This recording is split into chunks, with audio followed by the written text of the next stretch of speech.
Conocí al hombre más peligroso de mi vida un martes ordinario. Y lo peor no fue lo que me hizo. Lo peor fue que tardé 2 años en darme cuenta de que nunca me amó. Bienvenidos a Psicología de la Traición. Me llamo Valeria. Tenía 27 años, un trabajo estable, amigas de verdad y una vida que, aunque no era perfecta, era mía. Hasta que apareció Rodrigo. Lo conocí en una reunión de trabajo. Él no era mi tipo. Era demasiado seguro de sí mismo, demasiado calculador en cada palabra. Pero tenía algo que no supe identificar en ese momento. Tenía una habilidad sobrenatural para hacerte sentir que eras la persona más interesante del cuarto. La primera vez que hablamos me preguntó por mi trabajo, no de manera superficial. Me preguntó qué me apasionaba de él, qué me frustraba, qué soñaba hacer diferente. Nadie me había preguntado eso antes.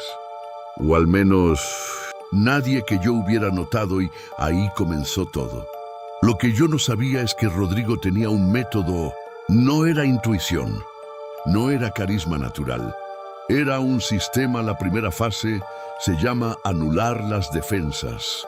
Y él la ejecutó perfectamente. Empezó con algo que los psicólogos llaman mirroring, o espejeo, sin que yo lo notara.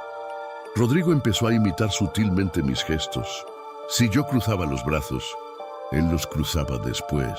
Si yo me inclinaba hacia adelante cuando hablaba, él hacía lo mismo. El cerebro humano interpreta eso como familiaridad, como conexión, como si ya lo conociera de antes.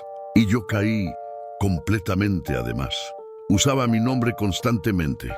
Valeria, eso que dices es muy interesante. Valeria, nunca había pensado en eso. Suena pequeño, pero los estudios en psicología conductual demuestran que escuchar tu propio nombre activa zonas de confort en el cerebro.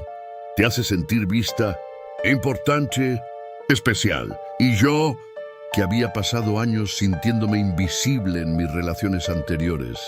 Dios, yo era el blanco perfecto. La segunda fase llegó sin que me diera cuenta. Hacerte sentir única. Rodrigo descubrió que yo amaba la fotografía analógica. Era algo que muy poca gente entendía. Mis amigas me decían que era anticuada, que para qué revelar rollos si podías tomar 1000 fotos en el celular. Pero Rodrigo empezó a aparecer con libros de fotografía. Me mandaba mensajes a las 11 de la noche. Valeria, vi esta foto de Sebastián Salgado y pensé en ti. Me dijo que nunca había conocido a alguien con tanta pasión genuina por algo. Y yo, que llevaba años sintiéndome rara por ese hobby, me derretí. Pero no solo eso. Un día le confesé que le tenía miedo al abandono, que mi papá se fue cuando yo tenía 9 años y que desde entonces siempre esperaba que la gente que amaba terminara yéndose. Y Rodrigo, con esa voz tranquila que tenía, me dijo: yo no soy así, Valeria. Yo no me voy. Se convirtió en mi pilar. En el primero que llamaba cuando algo me asustaba, en el único que parecía entenderme de verdad. Lo que yo no sabía es que acababa de darle el mapa completo de mis miedos, y él lo iba a usar en mi contra. También descubrí algo que me costó mucho aceptar. Rodrigo le preguntaba a la gente que odiaban. A mí me preguntó con quién tenía problemas, qué cosas me parecían injustas, quién me había fallado. Y él siempre estaba de mi lado, siempre, incluso cuando yo era la que estaba equivocada. Me hacía sentir que éramos nosotros dos contra el mundo, que nadie más nos entendía como nos entendíamos el uno al otro. Eso creó una burbuja donde solo existíamos él y yo. Y poco a poco, sin notarlo, fui alejando a mis amigas. Dejé de contarle cosas a mi mamá porque Rodrigo siempre tenía una razón sutil para sembrar dudas sobre ellas. ¿No crees que Mariana a veces te dice eso por envidia? Tu mamá no te conoce como te conozco yo, Valeria. Lo decía con tanta suavidad, que nunca sonaba a manipulación. Sonaba a amor. Entonces llegó la tercera fase, la más oscura, la adicción. Un jueves sin razón aparente. Rodrigo dejó de contestar. Yo le había mandado un mensaje normal, algo sobre una película que quería ver. Nada al día siguiente. Tampoco yo empecé a revisar el teléfono cada 10 minutos. ¿Le pasó algo? ¿Hice algo mal? ¿Está con alguien más? Mi cerebro entró en un loop que no podía parar. Y cuando por fin contestó, 2 días después, como si nada. Yo no lo enfrenté, yo me alegré de que hubiera vuelto. Eso es exactamente lo que hacen los casinos, Valeria. Me lo explicaría después una psicóloga. El refuerzo intermitente, el principio de Skinner. Cuando una recompensa aparece de manera impredecible, el cerebro segrega más dopamina que cuando la recompensa es constante. No es amor lo que sientes. Es adicción química y Rodrigo lo sabía. O al menos su instinto manipulador lo sabía. Después empezó a ser un misterio. Salidas que no explicaba. Conversaciones que cortaba antes de dar detalles. Estuve con unos cuates. ¿Cuáles cuates? Ay, Valeria, no seas así. Y yo, en lugar de exigir respuestas, me quedaba en casa imaginando, construyendo teorías, pensando en él cada minuto, que es exactamente lo que él quería. Un día me mandó un mensaje que decía, necesito platicarte algo importante. Y desapareció 6 horas, donde yo no pude trabajar, no pude comer, no pude hacer nada. Mi mente estaba completamente secuestrada por la incertidumbre.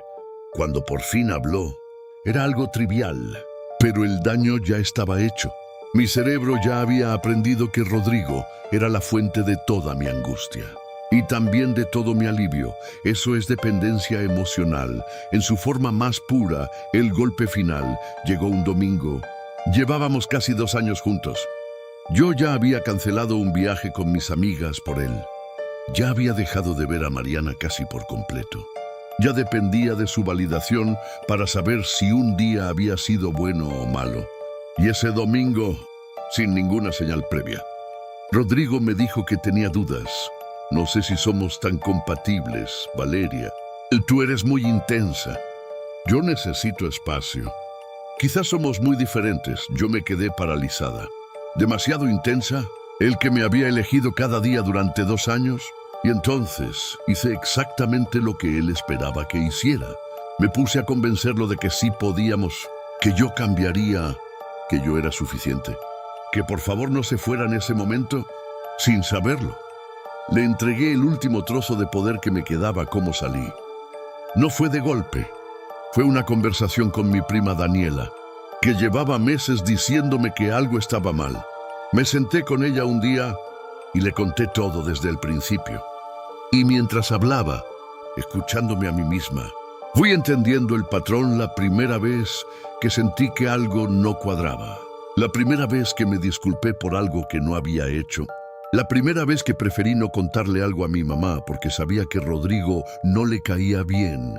Todo había estado ahí, pero yo estaba demasiado dentro de la adicción para verlo. La psicóloga que empecé a ver me explicó algo que cambió la forma en que entiendo las relaciones. Los manipuladores emocionales no son monstruos que se presentan como monstruos. Son personas que aprendieron en algún punto de su vida que la única forma de retener a alguien es controlarlo. Eso no los hace menos peligrosos, pero entenderlo me ayudó a dejar de preguntarme qué había hecho yo para merecer esto. Nada, yo no hice nada. Tuve la mala fortuna de cruzarme con alguien que convirtió la conexión emocional en una herramienta. Lo que sí podía hacer era aprender a reconocer las señales. Y eso es exactamente lo que hoy te estoy contando a ti. Cómo reconocer si estás en una dinámica de manipulación emocional. Primero, cuando alguien te hace sentir especial de manera demasiado intensa y demasiado rápida. La conexión real se construye despacio. La conexión fabricada tiene prisa porque necesita instalarse antes de que actives tus defensas. Segundo, cuando la persona se convierte en tu principal fuente de apoyo emocional en muy poco tiempo, alejándote, aunque sea sutilmente, de las personas que ya te conocían. Tercero, cuando tu estado de ánimo depende completamente de si esa persona te da atención o te la quita.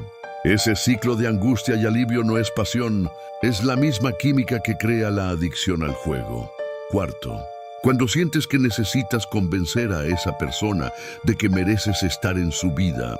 El amor real no te pone a hacer audiciones. Hoy Rodrigo está con alguien más. Y honestamente, lo único que siento es alivio y una pena genuina por ella. Porque sé exactamente por qué etapa va. Ojalá alguien le cuente a tiempo lo que a mí me costó 2 años descubrir. Yo tardé mucho en entender que no era un problema de amor. Era un problema de patrón. Y los patrones, cuando los ves, ya no pueden atraparte igual. Dime en los comentarios. ¿Alguna vez sentiste que dependías emocionalmente de alguien que te daba y te quitaba su atención sin razón? ¿Lo reconociste a tiempo? ¿O te costó igual que a mí? Quiero leer tu historia. Si este video te hizo sentir que no estás sola o solo en esto, suscríbete a Psicología de la Traición. Aquí contamos las historias que duelen, pero también las que liberan